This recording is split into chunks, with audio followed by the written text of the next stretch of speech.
जश्न आज़ादी पाकिस्तान मनाते हुए और पाकिस्तान की 72वीं सालगिरह के मौके पर आए ये अहद करें। हमारे बुजुर्गों ने पाकिस्तान को बनाने में बहुत अहम किरदार अदा किया और बहुत सी कुर्बानियां दी।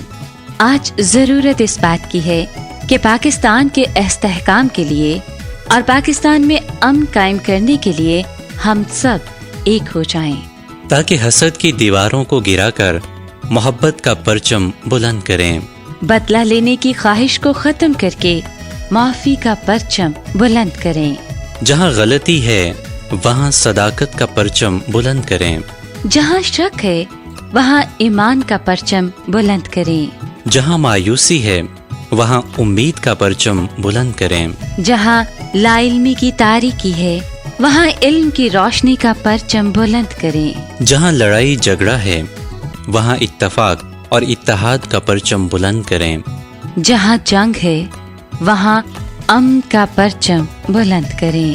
फजीलत मुआब archbishop Joseph Arshad, chairman कौमी कमीशन बराए समाजी इब्लागियात, Pakistan Catholic bishops conference, reverend father Qaiser Feroze, director Wave Studio Lahore और तमाम स्टाफ की जानिब से आप सबको योम पाकिस्तान बहुत बहुत मुबारक हो। पाकिस्तान जिंदाबाद। दोस्ती का पैगंबर, रेडियो वेरिनास एशिया।